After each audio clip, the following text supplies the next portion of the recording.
BFM Littoral. Alors on parle de Boulogne, on parle de Saint-Omer, on parle de Calais, on parle d'Arras, on parle de Dunkerque, mais jamais de Calais. Apparemment, il y a un trou. Apparemment, il y a un trou dans la carte. C'est parce que vous n'êtes pas assez nombreux. Alors là, c'est une sacrée plaisanterie. Donc, tu dois douter qu'on t'a interpellé par rapport à la position que tu as prise, diverses positions concernant la retraite.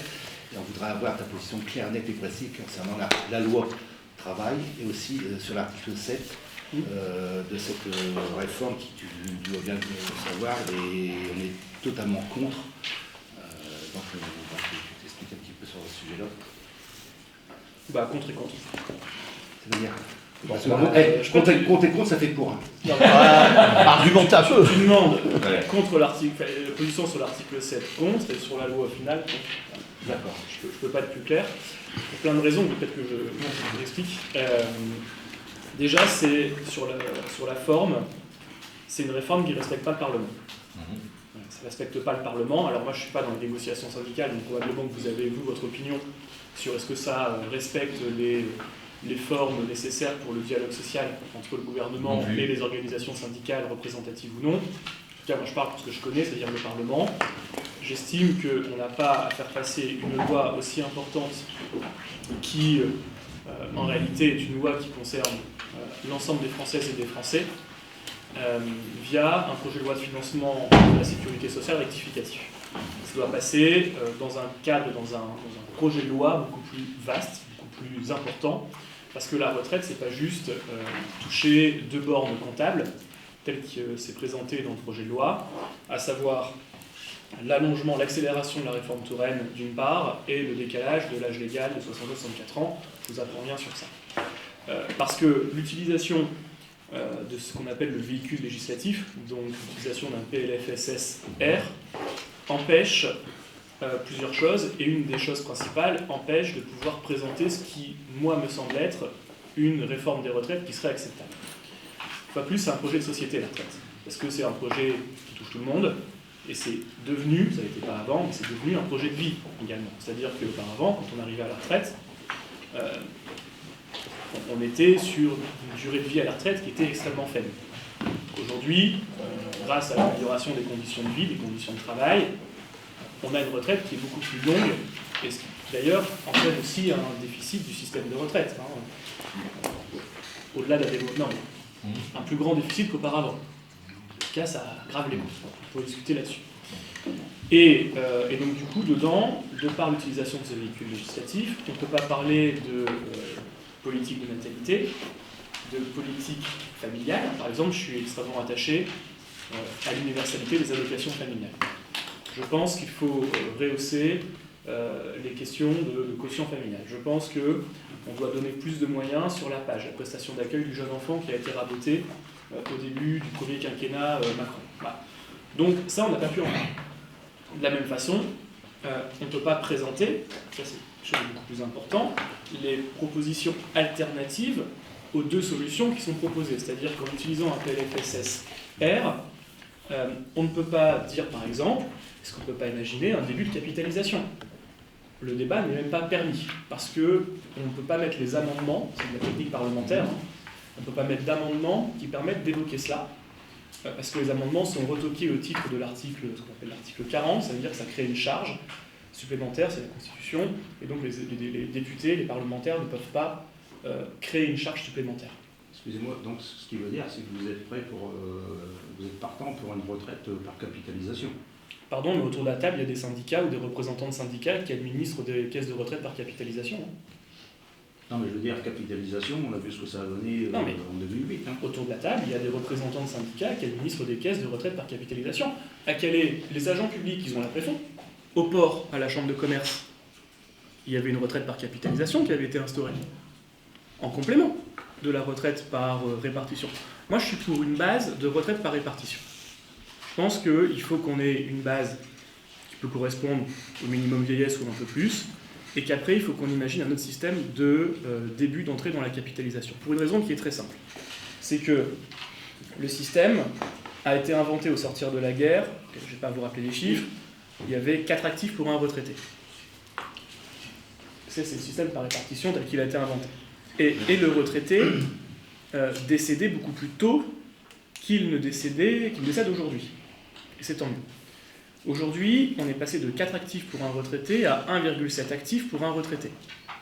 Demain, on sera, selon les estimations, selon aussi les niveaux d'immigration, parce qu'il n'y a pas que la natalité qui compte, il y a aussi le nombre de personnes qu'on fait rentrer pour pourvoir les postes non pourvus, on sera entre 1,5, 1,4, alors qu'on est à 1,7 aujourd'hui. Ça, c'est les prévisions dans 15 ans. Donc, est-ce que le système, tel qu'il est fait aujourd'hui, 100% par répartition, est un système qui est pérenne? On peut l'imaginer si on fait des efforts. Donc, les efforts, c'est quoi? C'est soit augmenter les cotisations salariales, donc c'est-à-dire appauvrir ceux qui travaillent, soit augmenter les cotisations employeurs et demander aux employeurs de mettre plus au pot, donc rendre les entreprises françaises moins compétitives au niveau européen et au niveau mondial, soit diminuer le niveau des pensions.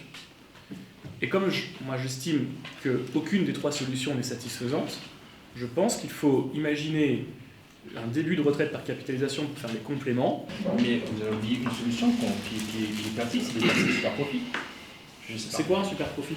On va prendre l'exemple de Total, qui fait aujourd'hui, je sais pas, 40 milliards de bénéfices, et qui paye combien d'impôts en France? 250 millions, je crois, c'est ça? Et donc, la question, moi je vais vous dire franchement, pour moi la question c'est pas le profit. La question c'est comment est-ce qu'on utilise le profit. Avoir du profit, je pense que c'est le but d'une entreprise. La question derrière, c'est comment est-ce qu'il est redistribué. Est-ce qu'il est redistribué aux salariés?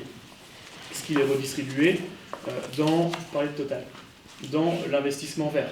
C'est-à-dire que Total, une entreprise qui est une entreprise extrêmement polluante, de par ses activités, et que donc il y a besoin de dégager évidemment des fonds pour engager une transition vers l'hydrogène, par exemple en termes de mode de déplacement, pour faire de la recherche et du développement, pour permettre de pouvoir être compétitif vis-à-vis des autres entreprises au niveau mondial. Donc moi le problème c'est que j'ai du mal à mettre la barrière entre ce qui est un profit naturel et qui peut être peut être bon pour les salariés et bon pour l'avenir de l'entreprise et par exemple de la planète dans lequel je viens d'évoquer, et ce qui ressort de l'extraordinaire. Les super profits Total aujourd'hui sont des super profits, pour reprendre votre expression, qui sont liés à une situation extrêmement particulière et qu'on espère tous temporaire, qui est la situation de la guerre en Ukraine. Et que l'affolement des cours du marché du pétrole fait qu'il y a eu beaucoup plus de bénéfices et de profits sur l'entreprise qu'il y en avait dans des temps précédents. Et donc, moi j'estime, et c'est pour ça que je suis à la base plutôt contre la surtaxation des entreprises, j'estime que, ça doit se faire au niveau européen, parce qu'on est dans un marché qui est un marché commun, et que mettre des boulets au pied de nos entreprises, c'est pas forcément ce qui est le meilleur pour l'emploi, surtout avec des facilités de délocalisation au sein même d'un même marché unique qui est le marché européen. Et 2, faire en sorte que quand vous mettez une taxe, en fait l'argent il revient assez peu aux habitants, il revient assez peu aux citoyens. C'est pour ça que sur Total, moi cet été lors du projet de loi, il y avait la discussion cet été sur la taxation des super profits. Moi j'ai préféré qu'on mette le couteau sous la gorge, pardon pour l'expression, mais de Total pour dire soit vous mettez une ristourne de 50 centimes ou 20 centimes le litre sur les pompes, parce que là c'est de l'argent direct qui est qui n'est pas pris de la poche des salariés, plutôt de ceux qui utilisent l'essence Total, plutôt que si on taxe du même montant, on sait bien que ça va se perdre dans les méandres des remboursements de dettes, de la suradministration, et qu'au final l'argent qui sera, je ne sais pas le montant parce qu'il a été vraiment dévoyé, mais qui ruissellera jusqu'aux citoyens, sera beaucoup moins important que ce qu'il aurait pu bénéficier avec la redistribution. Oui, mais moi, quand je double mon salaire, on ne va pas me dire c'est l'Ukraine et dans ce cas-là, tu ne vas pas payer tes revenus, tes impôts. Si demain je double mon salaire, je vais payer des impôts. Donc j'estime aujourd'hui que les super profits comme Total, qui doublent, qui triplent ou qui multiplient par 10 leurs revenus aujourd'hui, doivent payer des impôts en France et qui pourraient permettre de remplir les caisses. Donc je ne vois pas où le problème pour toi. Pourquoi leur dire oui, ben non, c'est à cause de l'Ukraine, on met de l'argent de côté, c'est normal qu'ils font des super profits. Et moi, demain, je double mon salaire, je vais payer des impôts beaucoup plus importants. C'est pas ce que j'ai. Je vous dis juste qu'aujourd'hui, la difficulté qu'on a, c'est de savoir faire la différence entre le bon profit et le mauvais profit. Entre ce qui est réinvesti, ce qui permet de faire je sais pas, de la prise de capital par les salariés, permet de redistribuer des dividendes l'actionnariat salarié, c'est quelque chose qui fonctionne plutôt bien là où c'est fait, et que l'actionnariat, c'est pas forcément quelque chose qui est fondamentalement mauvais. Je voudrais moi juste simplement revenir sur ce que vous dites par rapport à la création, la mise en œuvre des caisses de retraite dès 1946 concernant 4 actifs pour un retraité. Donc, ça a été mis en place dans une période très compliquée, puisque la France était en ruine à cette époque-là. Et apparemment, ce que vous nous dites, donc il y a 4 actifs. Il y avait 4 actifs à l'époque pour un retraité. Aujourd'hui, il y en a 1,7. Je reprends vos chiffres. 1,7 pour un retraité. Et dans c'est les chiffres. Nous, on est légèrement dessus. On était à 1,8. Donc, mais c'est pas grave. On va rester. Et 1,1 dans 15 ans. Ça dépend des estimations. C'est ce que vous avez annoncé sur BFM. Je reprends vos propos. On est d'accord, c'est un problème arithmétique. Oui. Alors moi, je vais vous en parler d'un autre problème arithmétique. En 1900, on avait un agriculteur pour 4 personnes qui étaient actives à l'époque. Aujourd'hui, on a un agriculteur pour 24. Est-ce que la France, elle connaît une famine pour autant? Ce que vous ne prenez pas en compte dans vos calculs, c'est que depuis ce temps-là, il y a des gains, il y a eu une évolution de la productivité.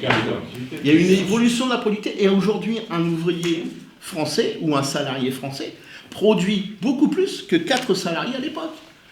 Mais ça, dans vos calculs, vous ne prenez pas en compte. Alors, les gains de productivité ont été évidemment extrêmement importants depuis 1980, vous avez parfaitement raison. Et je le prends en compte dans mes calculs, évidemment, parce qu'on ne pourrait pas avoir le niveau de pension qu'on a aujourd'hui avec un effondrement démographique tel qu'on a constaté, parce que c'est un effondrement démographique, mais qui est aussi dû à la génération du baby-boom qui aujourd'hui est en retraite, et des retraités qui vivent plus longtemps. C'est aussi ça la réalité. Et donc, il y a des gains de productivité qui ont été obtenus par l'informatisation, par la robotisation, et donc là ouvre le débat. Vous parlez de taxation. Moi, je suis favorable à la taxation des robots. Moi, j'estime que quand on met en compétition au sein d'une même entreprise, au sein d'une même branche, des ouvriers avec des robots qui sont censés faire le même travail, il faut que les robots apportent en tout cas une part d'accompagnement, de taxation, de financement des caisses de retraite, je ne sais pas, mais en tout cas, il faut limiter le dumping qui est fait par rapport aux salariés par l'automatisation, qui est une bonne chose, l'automatisation, parce que ça crée aussi de nouveaux emplois. Quand vous nous dites qu'il faudrait peut-être taxer la robotisation, ce que moi j'appelle le travail mort. Il y a le travail vivant, ce sont les salariés, et le travail mort, c'est tout ce qui est robotisation, automatisation. Voilà. Je partage parce qu'il y a un moment, à force de développer ce genre de choses, il va falloir faire quelque chose des êtres humains. Mais vous ne pensez pas qu'il faut déjà s'atteler à ce problème-là avant de proposer à tout le monde de travailler plus et plus longtemps? Si on règle ce problème-là de l'automatisation, si on taxe les robots, et comme vous l'avez dit, on peut utiliser cet argent pour mettre dans les caisses de sécurité sociale, c'est une décision politique que vous pouvez mener tout de suite sans forcément faire peser sur l'ensemble de la population ce qu'on est en train de nous proposer. Déjà, avant de nous proposer des contraintes, il faudrait déjà réfléchir à des choses qui pourraient nous soulager. Alors, il y a ça, mais il y a également l'égalité homme-femme, il y a l'index, on nous parle de l'index sur les seniors. Encore une fois, là, c'est de l'incitation vers les employeurs. Si déjà on réglait ces problèmes-là, vous ne pensez pas qu'on n'aurait plus de soucis de financement des retraites? Moi, je pense qu'on n'a pas pu évoquer cette question de remettre plus de monde au travail. Je ne suis pas favorable aux taxations surtout. Je ne crois pas dans la surtaxation. Je pense que vous l'avez compris, je suis de droite, je ne vais pas changer là-dessus, mais on a probablement un sujet qui aurait dû être évoqué et qu'on n'a pas pu faire, c'est d'une part l'entrée dans la vie active pour les jeunes, et d'autre part la sortie de la vie active. Et qu'on aurait très bien pu imaginer un système où on a une dégressivité des charges pour les employeurs sur les premières embauches des cotisations, s'il vous plaît. Des cotisations. Ouais, pas de charge. Cotisations. Je dirais charge quand je peux ouais, je l'ai dit lors de ma campagne législative, je l'ai écrit dans ma profession de foi, donc c'est extrêmement clair. Moi, je ne crois pas dans l'âge légal. Moi, je crois dans la durée de cotisation. Je pense que l'âge légal, c'est une connerie, parce que aujourd'hui, le travail a tellement changé, les modes de travail ont tellement changé, et on a des personnes qui décident d'être parfois auto-entrepreneurs, après deviennent salariés, etc., etc. On n'est plus du tout dans le même monde du travail qu'on était auparavant. Et que donc, il vaut mieux utiliser la durée de cotisation. Et que je suis favorable, je vous le dis franchement, à une augmentation de la durée de cotisation,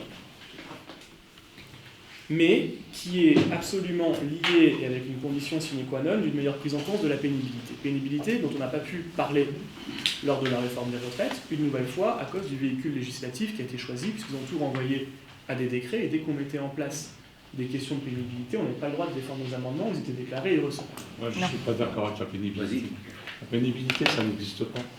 On pouvait avoir une pénibilité dans un emploi administratif, avoir une pénibilité dans la sidérurgie. Je suis conseiller salarié, je n'ai jamais vu autant de burn-out dans les personnels administratifs et les gens qui ont certaines responsabilités. Ça ne s'appelle pas une pénibilité? Mais je n'ai jamais dit que la pénibilité était circonscrite aux métiers les plus physiques. Et c'est une question qui doit se poser sur l'absence aujourd'hui de médecine du travail, sur une difficulté d'accès. Il faudrait d'abord qu'on embauche des médecins du travail. Je pense qu'on doit moduler la durée de travail au fur et à mesure de la vie. Et que travailler plus, ça ne doit pas vouloir dire forcément travailler plus vieux. Et qu'on peut très bien imaginer un système où, quand on a mon âge, 30, 35, 40 ans, on travaille plus, par exemple 40 heures semaine, et quand on est sur des âges plus avancés, quand on arrive à passer 50, 55 ans, on peut très bien travailler 30 ou 25 heures. Voilà. Et que tous ces sujets qui sont absolument majeurs sur l'évolution du travail, sur comment est-ce qu'on le module dans la vie, on n'a pas du tout pu l'aborder, et ce qui fait que, évidemment, moi je suis contre la réforme telle qu'elle est présentée, que j'aurais voté contre l'article 7, et que très probablement je voterai contre la CMP si elle est coupée. Bon, vous êtes contre, c'est toujours un peu impositif, mais ça ne peut pas nous rassurer, parce que vous êtes contre pour des raisons techniques d'application, pas contre sur le fond. Effectivement, quand on est pour l'allongement de la durée de cotisation, on est pour l'allongement du départ à la retraite. C'est automatique. À ce niveau-là. C'est même ça qui va faire baisser le plus essentiellement le versement aux travailleurs de leur retraite. Le plus essentiellement, c'est ça. C'est pas l'allongement de la durée. Lorsque un travailleur qui a 60 ans, 62 ans gagne bien plus qu'un jeune qui a 20 ans qui rentre dans le milieu du travail. Et au bout de 10 ans de retraite, ces 62-là seront perdus. Ces 2 ans de fait en plus seront perdus par la caisse de retraite. C'est donc simplement à ce niveau l'Europe qui l'impose pour faire pareil que les autres, sinon les autres travailleurs. Et c'est pour ça qu'elle est intéressante, notre lutte elle est importante, c'est que si on gagne ici, ce sera un exemple pour tous les autres travailleurs de l'Europe, c'est de dire vous pouvez vous battre contre cette folie, cette gabegie d'ailleurs, parce que cet argent va partir où après? Dans les poches du patronat, grâce le rêve. Ils n'ont jamais été aussi riches depuis 2 ans, 3 ans, 4 ans, 5 ans, 10 ans, et ça continue. C'est la politique de l'Union européenne d'ailleurs, tout ça, qui s'applique. La capitalisation peut être que contre, je pense, ici globalement. Pourquoi? Parce que la capitalisation, c'est un fonds de pension, ni plus ni moins, et ces fonds de pension, le capital est comme ça, il est fait pour faire de l'argent, et s'il faut licencier des ouvriers pour en faire, il en fera. Et moi, je ne veux pas que mon argent pour ma retraite serve à licencier des ouvriers. Donc c'est quelque chose d'antinomique pour nous. Ça, on ne peut pas l'accepter. Ensuite, on a parlé du financement un petit peu rapidement. Il y a quand même des fortunes colossales qui s'amassent. Hein. Il y a des paradis fiscaux, l'évasion fiscale. Bocquet avait réalisé un livre là-dessus. 80 milliards chaque année qui s'envolent. C'est là le rôle des députés, c'est là qu'on vous attend aussi. Parce que si vous allez chercher ces 80 milliards, la retraite, elle n'est plus du tout un peu déficitaire, elle sera très excédentaire. Et on pourra remettre l'argent dans les hôpitaux, on pourra remettre l'argent dans les services publics, on pourra renationaliser complètement la SNCF. Donc il y a d'autres moyens d'action pour aller chercher l'argent, parce que c'est cet argent qui est dans les caisses, là-haut, des riches, des milliardaires, elle a été gagnée par en dessous. Et tout ce qu'on prend à la figure depuis 30 ans, c'est toujours l'Union européenne qui est derrière. Et ça, il faut que vous, députés, vous en preniez conscience de ça. Parce qu'il y a un rejet qui est de plus en plus. Et ce rejet pourrait finir de sale main. Vous savez à quoi je fais allusion? D'accord? Même si eux, c'est les rois du serpentage, de ceux à qui je fais allusion. Ceci étant dit, il faut faire attention à ça. Prenez en compte ce qu'est cette Union européenne. C'est une guerre qui est livrée aux travailleurs. Ni plus, ni moins. Une majorité pour passer de 64 ans à 62, c'est très bien, mais rajoutez pas un an parce que ça va aboutir presque au même résultat. Donc on reste à 42 années. Moi, quand je suis rentré dans le monde du travail, j'avais 17 ans et demi, j'ai fait mes premiers petits boulots. Je gagnais pas assez, c'est pas validé, je perds 2 ans et demi de retraite. Mais à l'époque, on s'en fichait, on était à 37 ans et demi, c'était le contrat. Vous nous avez changé, vous, les députés, parce que c'est quelle que soit la carte, hein, je m'en fiche. Vous nous avez changé le contrat en cours de route. Et on est les dindons de la farce. Tous, ici. On sait tout savoir. Je voudrais bien que vous me dites, les 42 c'est suffisant, c'est déjà trop. J'entends. C'est déjà trop. J'entends. Et c'est d'ailleurs pour ça que nous, enfin, pour la question des carrières longues, on a mené le combat des carrières longues. Je rappelle quand même que les carrières longues, c'est la droite qui l'a mis en place. C'est une invention de Fillon en 2003, les carrières longues. L'invention, c'est... Et que aujourd'hui, il faut qu'on arrive à une deuxième étape des carrières longues. Et c'est ce que nous, on a voulu défendre. Non mais, j'y viens. Et que on a une redéfinition des carrières longues, et c'est pour ça qu'on a voulu nous mettre dans le débat à plusieurs. D'ailleurs, on s'est beaucoup fait saquer au sein du parti, tout ça. Je pense qu'il faut qu'on puisse, déjà, je vous l'ai déjà dit sur ma position sur l'annuité versus âge de départ, mais que dès qu'on doit cotiser un trimestre avant l'âge de 21 ans, il faut qu'on puisse faire primer le nombre de trimestres sur l'âge légal de départ. Voilà. C'est quelque chose qui, moi, me semble essentiel. Et sur les carrières longues, de façon générale, c'est quand même nous qui avons débusqué le loup sur les 43-44 annuités, et même le fait qu'après, c'est ce qui a valu la fin des fonctions d'Aurélien Pradier de son poste de numéro 2 des Républicains ce week-end, c'est parce que l'amendement qui était l'amendement présenté par le gouvernement comme un deal avec mon groupe politique, on s'est aperçu que c'était une enfumade. Et qu'il y avait des gens qui avaient 44 annuités à faire au lieu des 43. Pour une simple et bonne raison, c'est ce que j'ai dit en hémicycle vendredi soir, c'est que comme il y a 8 âges d'entrée dans le dispositif carrière longue, de 14 à 21 ans, s'il n'y a pas 8 bornes de sortie, il y a forcément des gens qui sont couillonnés. Tout à l'heure, vous avez évoqué des durées de vie plus longues. Sauf qu'on est dans une conjoncture à l'heure actuelle. Vous savez bien qu'il y a eu la disparition du CHSCT, mais bon, ça c'est en aparté. Et vous apercevrez d'ici quelques années, si ce n'est pas déjà le cas, que le CHSCT était utile dans les entreprises.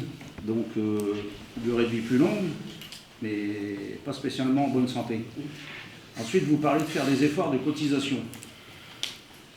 Je ne vous vois pas parler des exonérations patronales. Vous avez déclaré à BFM le 5 février 2023 dégager des marges de manœuvre financières. Je pense que c'est une piste. Après, est-ce que votre groupe, est-ce que votre position vis-à-vis de dégager des marges financières autres que sur les salariés, les chômeurs, les retraités, tout ce qui s'en soit, est-ce que ça sera votre cheval de bataille? Bon, on s'aperçoit d'une chose, c'est que nos représentants de l'État, et je pense que vous en faites partie, aussi bien que notre président, nos ministres, nos députés, nos sénateurs, on récupère toujours les mauvaises choses de l'Europe. On veut nous imposer les mauvaises choses de l'Europe. On nous dit, là-bas, ils travaillent 67 ans. Il faut que nous, on travaille 67 ans, 70 ans. Allons-y, la barque est pleine, il faut continuer. Mais quand il y a des bonnes choses, on ne parle pas de l'Europe, on les met sous le manteau, ça. Ensuite, quand vous parlez de carrière longue, je suis désolé, mais votre parti préconise bien, il revendique même la retraite à 65 ans. Il vous a pas échappé que je suis en contradiction avec mon parti. Change de parti. Mais dans ces cas-là, il y a deux solutions. Une dernière chose. Il y a deux solutions. Soit on change de parti, soit on fait changer de parti. Ouais, c'est pour ça. Ça, c'est pas gagné. Une dernière chose. L'essentiel, c'est de trouver l'équilibre. Et trouver un équilibre entre quelle est la limite entre une exonération qui permet de créer un emploi et une exonération qui donne du confort et du gras à l'entreprise. Et en fait, ça, la question, c'est où est-ce qu'on met le curseur. Vaut mieux avoir une personne qui est en travail plutôt qu'une personne qui n'est pas en travail. Moi, je suis désolé, et moi, j'ai toujours défendu, par exemple, les contrats jeunes dans les entreprises, parce que je considère qu'il vaut mieux avoir un jeune qui est au travail plutôt qu'un jeune qui n'est pas au travail. Ça permet de lui mettre le pied à l'étrier. Depuis tout à l'heure, et j'écoute les syndicalistes qui sont autour de cette table, il y a des choses qui me choquent, donc j'aimerais bien que vous me donniez un peu une réponse.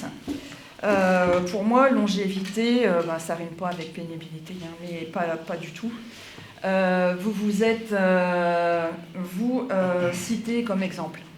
Vous avez dit, des jeunes comme moi peuvent se permettre de travailler plus longtemps.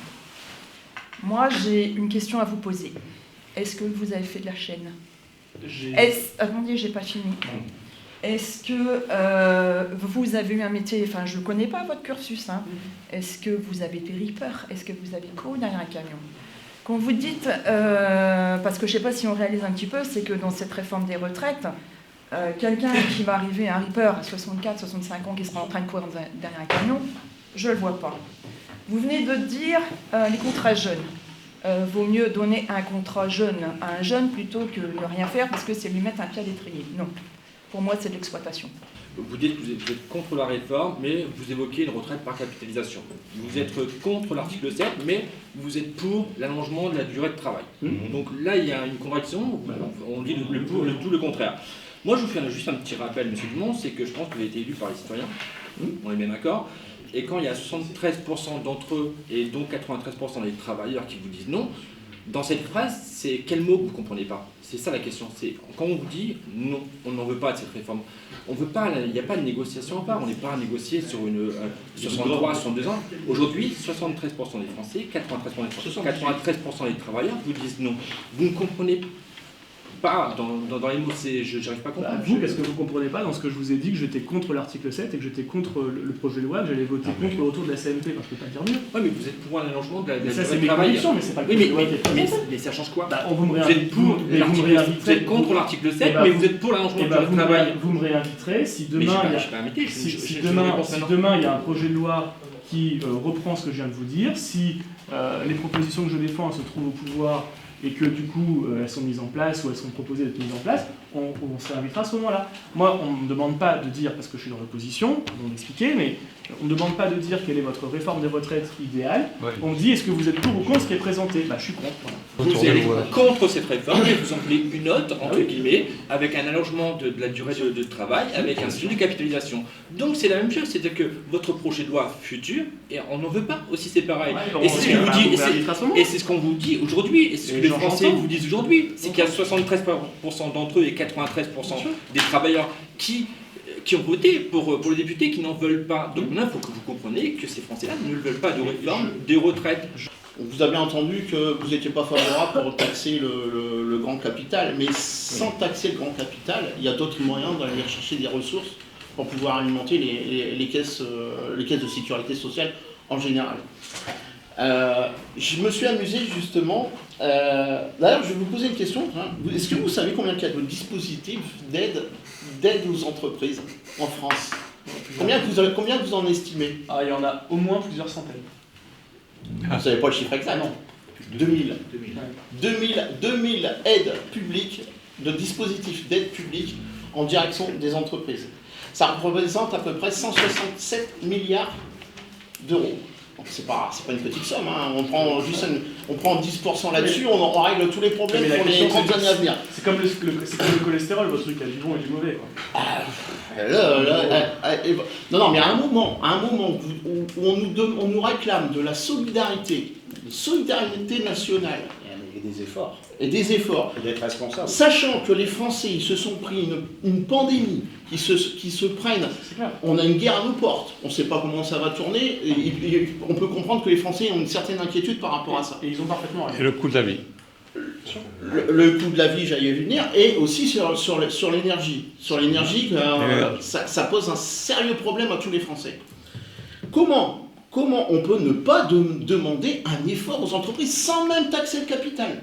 Simplement en revenant un petit peu sur les exonérations, excusez-moi, de cotisations. Ce qui me réjouit d'un côté, c'est que quelque part, vous êtes d'accord avec nous.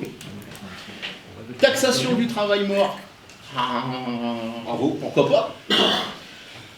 revoir les exonérations patronales, pourquoi pas? Pas que les exonérations patronales, toutes les niches fiscales. Toutes les niches fiscales, mais aussi, parce que bon, c'est vrai qu'il y a quand même 2000 dispositifs, 167 milliards, premier budget de l'État.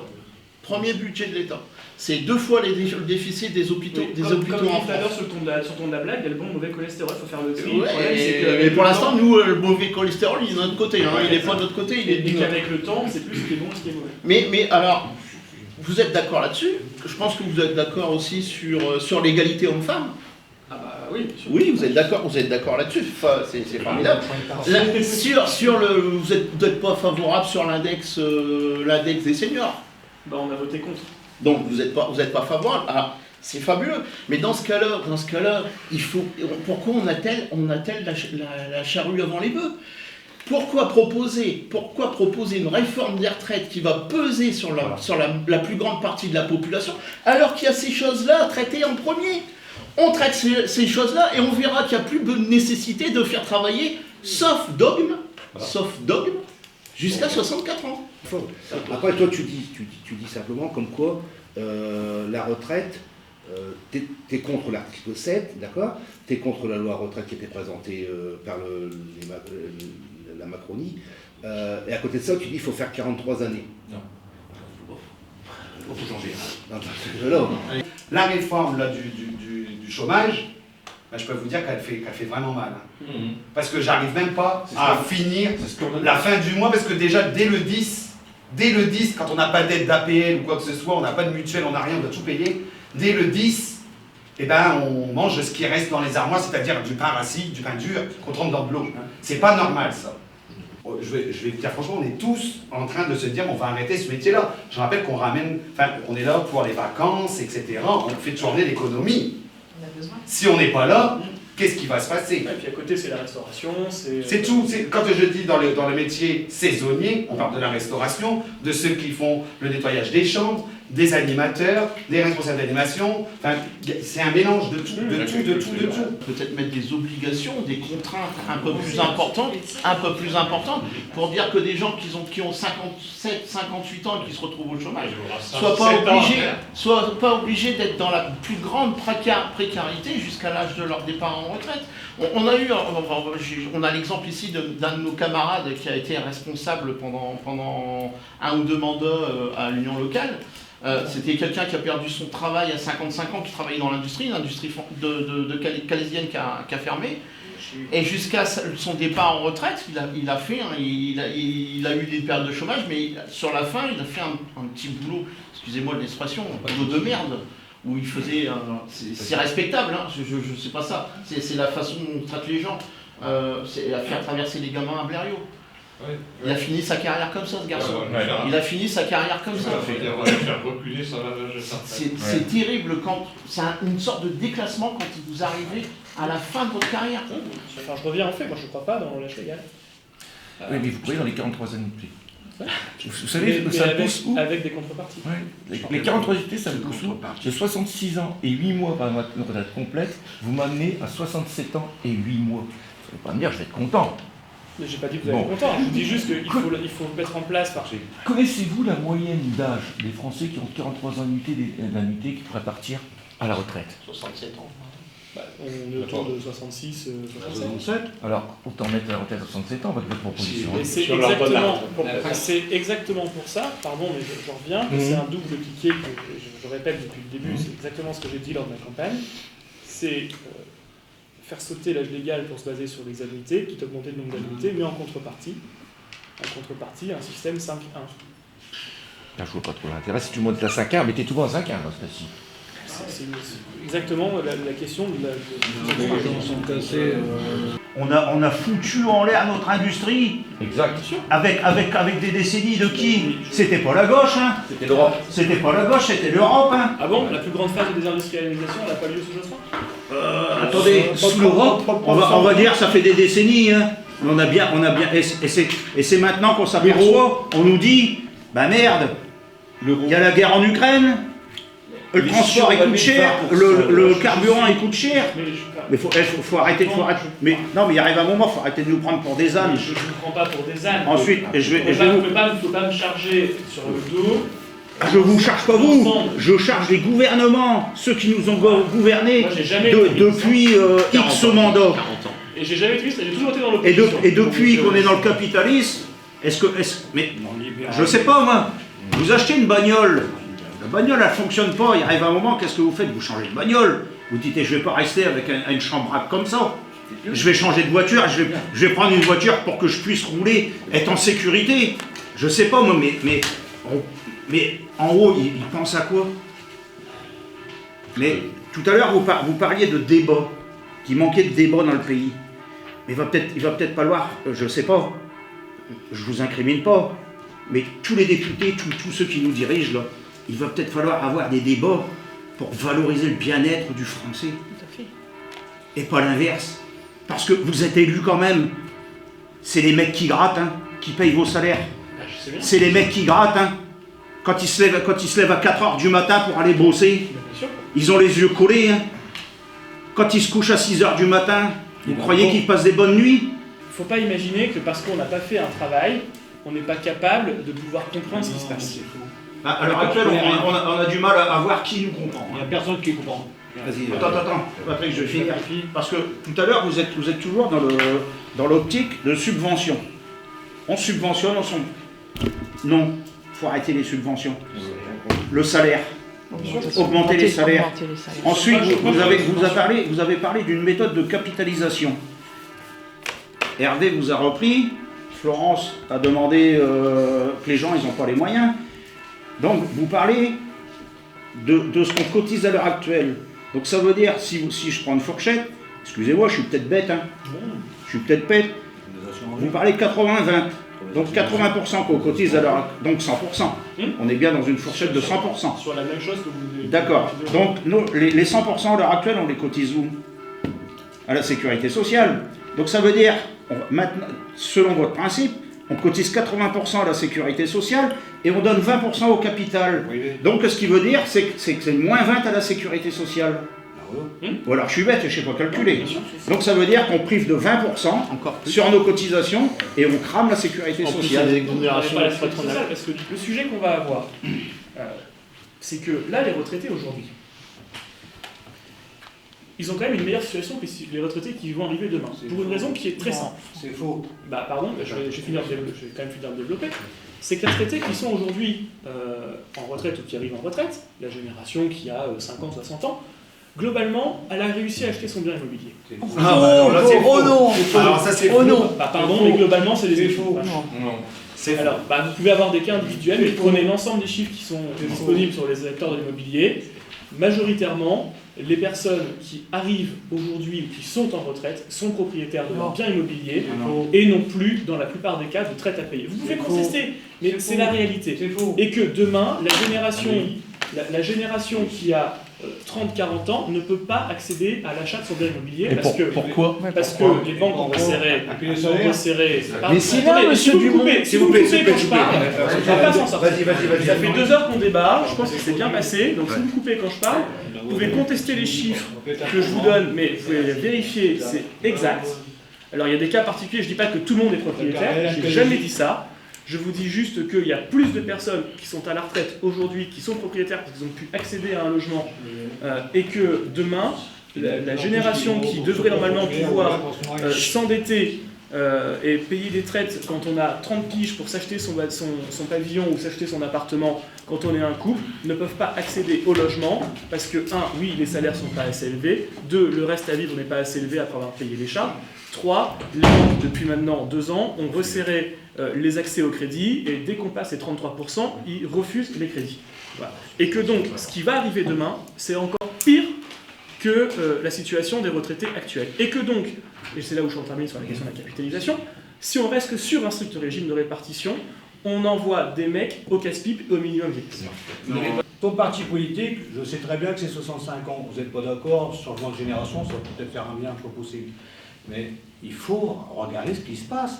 Pourquoi il n'y a aucun parti politique, à part peut-être la gauche, qui demande aux organismes syndicales comment ils voient une réforme des retraites et le financement des retraites?